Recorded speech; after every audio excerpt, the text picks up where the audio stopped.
Assalamualaikum warahmatullahi wabarakatuh.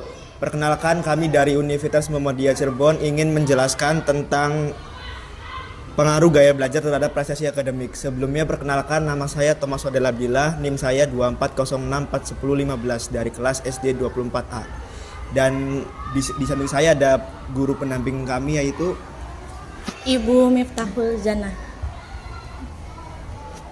Perkenalkan, nama saya Ahmad Nasrullah, NIM saya 2406411005. Perkenalkan, nama saya Agis Septiani Enggelete, NIM saya 2406411009. Perkenalkan, nama saya Altaufan Satria Ramadan dengan NIM 2406411022. Perkenalkan, nama saya Maulana Lenu Hidayat, NIM saya 0624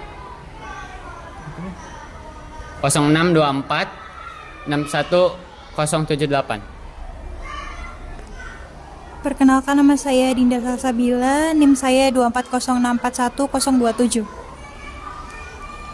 Nah, sebelumnya di sini kami akan melakukan wawancara sama Ibu Mita tentang pengaruh gaya belajar terhadap prestasi akademik yang diawali dengan Al-Taufan. Ibu, sebelumnya maaf ya, izin bertanya. Jika boleh tahu, sekolah ini menerapkan gaya belajar dengan metode apa saja ya? Oke, di sini kita menerapkan metode pembelajaran diantaranya yaitu visual, auditory atau kinestik dan kinestik ya. Di sini kita dengan ketiga metode itu kita gunakan dengan cara berkolaborasi atau sesekali kita menggunakan beberapa metode yang tersebut. Baik Bu, izin bertanya ya. Kenapa sih di sekolah ini menggunakan metode gaya belajar yang kolaborasi yang salah satunya di dalamnya ada visual, audio visual, dan kinestetik? Oke, dengan cara tersebut kita saling untuk mengkombinasikannya ya dengan metode pembelajaran visual, auditory, dan kinestik ini dengan mengkombinasikannya sebagai berbagai metode itu dapat disajikan dengan informasi dengan cara yang lebih menyeluruh atau lebih kompleks ya.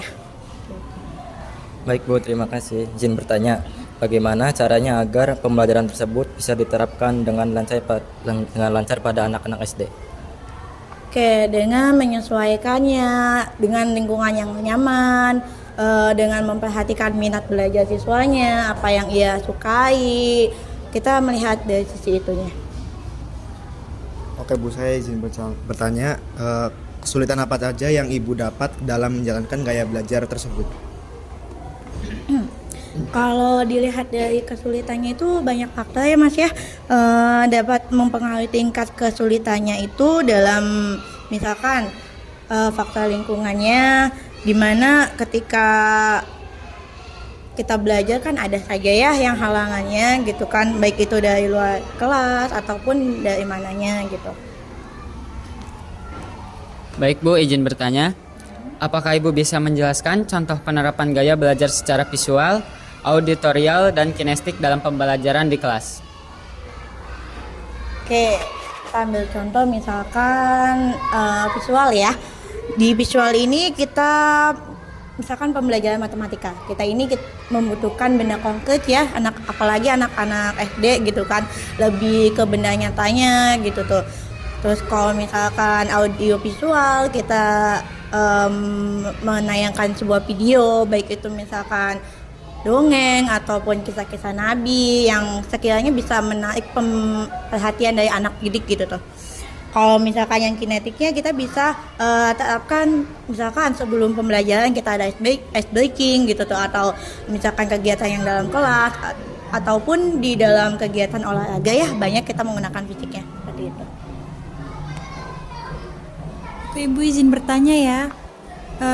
Apakah dari ketiga metode pembelajaran tersebut menurut Ibu yang paling berpengaruh untuk perkembangan akademik siswa-siswi di sekolah, dan mungkin bisa sertakan alasan mengapa metode pembelajaran tersebut sangat berpengaruh bagi siswa-siswi yang ada di sekolah? Oke, meskipun setiap metode ini memiliki kelebihan dan kekurangannya, penting bagi guru itu untuk memilih nih metode apa yang diminati oleh anak gitu kan, dengan mengikuti tips dan melakukan evaluasi untuk kedepannya gitu. Yang berkelanjutan, metode pembelajaran di SD ini emang dapat membantu siswa dalam dalam menerima pembelajaran gitu tuh, lebih mudah gitu kan, lebih gampang diingat gitu. Oke, terima kasih ya Bu untuk wawancara hari ini. Sekian dari kami. Kurang lebih mohon maaf. Wassalamualaikum warahmatullahi wabarakatuh. Tadi kan kita sudah melakukan sesi wawancara dan sekarang kita akan menjelaskan hasil wawancara observasi kami. Pengaruh gaya belajar terhadap prestasi akademik siswa di sekolah. Gaya belajar memiliki pengaruh yang signifikan terhadap prestasi akademik siswa. Semakin sesuai gaya belajar dengan kepribadian siswa, maka prestasi akademiknya akan semakin tinggi. Sebaliknya, jika gaya belajar tidak sesuai dengan kepribadian siswa, maka prestasi akademiknya akan semakin rendah. Tujuan proyek kami adalah untuk menganalisis apakah gaya belajar tertentu lebih efektif dibandingkan yang lain dalam meningkatkan prestasi akademik siswa di sekolah. Selanjutnya akan dibacakan oleh Kadima. Untuk pembahasan teori yang pertama tentang gaya belajar visual. Teori terkait gaya belajar visual mengacu pada pendekatan pembelajaran yang lebih efektif bagi individu yang cenderung memahami informasi dengan cara melihat. Gaya belajar ini merupakan bagian dari teori kecerdasan majemuk yang dikemukakan oleh Howard Gardner, yang mengidentifikasi bahwa setiap individu memiliki kecenderungan atau preferensi dalam cara mereka menerima informasi. Dalam konteks ini, gaya belajar visual merujuk pada orang yang lebih mudah memahami informasi melalui gambar, diagram, grafik, atau visual lainnya. Dan hubungan gaya belajar visual dengan prestasi akademik. Siswa dengan gaya belajar visual memiliki potensi untuk meraih prestasi akademik yang baik, terutama dalam konteks pembelajaran yang melibatkan representasi visual. Berikut adalah beberapa alasan mengapa gaya belajar visual berhubungan erat dengan prestasi akademik. Yang pertama, meningkatkan pemahaman materi. Siswa dengan gaya belajar visual seringkali lebih mudah memahami konsep yang disampaikan melalui gambar, grafik, atau diagram. Yang B, mempermudah pengingatan. Gaya belajar visual memungkinkan siswa untuk mengingat informasi dengan lebih baik melalui asosiasi gambar atau diagram. Penelitian menunjukkan bahwa manusia cenderung lebih mudah mengingat gambar daripada teks verbal. Yang C, pengorganisasian informasi. Siswa dengan gaya belajar visual cenderung lebih terorganisir dalam cara mereka menyusun dan memproses informasi. Mereka lebih suka membuat catatan yang berisi diagram atau tabel yang mengorganisasi informasi dengan cara yang jelas dan mudah dipahami. Oke, yang kedua ada gaya belajar tentang auditory. Gaya belajar auditory berfokus pada penggunaan pendengaran dalam proses pembelajaran. Siswa dengan gaya belajar auditory cenderung lebih mudah memahami informasi yang disampaikan melalui suara seperti ceramah, diskusi, atau penjelasan verbal lainnya. Mereka biasanya lebih terfokus dan biasa mengingat materi jika mendengarkan berkali-kali. Hubungan gaya belajar auditory dengan prestasi akademik. Penelitian menunjukkan bahwa penggunaan gaya belajar yang sesuai dengan kecenderungan individu dapat meningkatkan efektivitas belajar dan pada gilirannya, prestasi akademik. Dalam konteks gaya belajar auditory, siswa yang cenderung memiliki gaya ini dapat memperoleh keuntungan dalam beberapa hal yang mendukung prestasi akademik mereka. Antara lain yaitu peningkatan pemahaman materi. Siswa auditory cenderung lebih cepat memahami konsep yang disampaikan melalui ceramah atau diskusi kelompok. Yang kedua, interaksi dengan guru dan teman sejawat.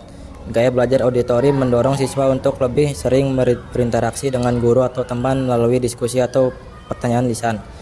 Yang ketiga, ada kemampuan mengingat informasi. Karena siswa auditory lebih kuat dan dalam mengingat informasi yang mereka dengar, mereka mungkin akan lebih sukses dalam ujian yang mengutamakan hafalan atau pemahaman informasi yang telah disampaikan secara lisan. Gaya belajar kinestetik. Gaya belajar kinestetik adalah gaya belajar di mana siswa cenderung belajar saling efektif melalui kegiatan fisik, yaitu dengan bergerak, merasakan, dan berinteraksi langsung dengan objek atau situasi yang relevan dengan materi pembelajaran. Siswa dengan gaya belajar kinestetik biasanya lebih baik dalam mempelajari konsep atau keterampilan ketika mereka dapat berpartisipasi secara langsung dalam kegiatan fisik yang berkaitan dengan topik tersebut. Misalnya, mereka lebih cenderung memahami materi pelajaran matematika melalui manipulasi objek atau menggunakan alat peraga, atau mempelajari konsep fisika dengan eksperimen langsung. Hubungan gaya belajar kinestetik dengan prestasi akademik. Gaya belajar kinestetik memiliki pengaruh yang signifikan terhadap prestasi akademik, terutama dalam konteks pembelajaran yang melibatkan kegiatan praktis atau eksperimen. Berikut adalah beberapa aspek yang dapat menjelaskan hubungan antara gaya belajar kinestetik dan prestasi akademik siswa. Yang A. Peningkatan keterlibatan dan motivasi. Siswa kinestetik cenderung lebih terlibat dan termotivasi ketika mereka dapat bergerak atau melakukan aktivitas yang terkait dengan materi pelajaran. Yang B. Peningkatan pemahaman dan ingatan. Belajar secara kinestetik dapat meningkatkan pemahaman dan memori siswa karena melibatkan tubuh mereka dalam proses belajar.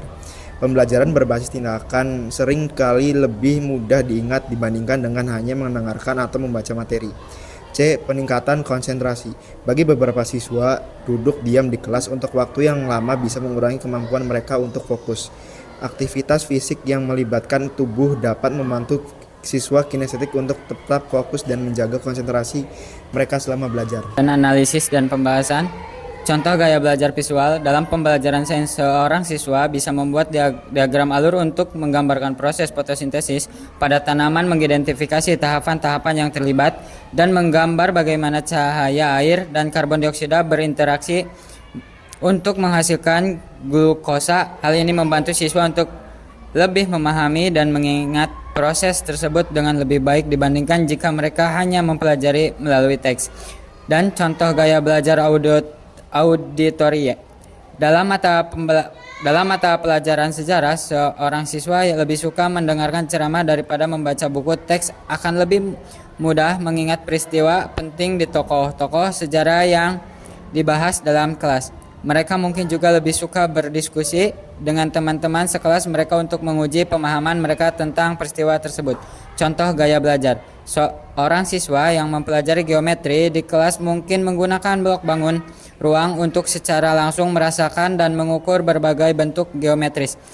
Dengan mengukur panjang, lebar, dan tinggi blok untuk menghitung volumenya, siswa ini tidak hanya belajar tentang rumus volume, tetapi juga memahami bagaimana rumus tersebut diterapkan dalam kehidupan nyata. Kesimpulannya, setiap gaya belajar, visual, auditori, dan kinestetik berkontribusi positif terhadap prestasi akademik siswa, asalkan metode pembelajaran yang digunakan sesuai dengan gaya belajar individu.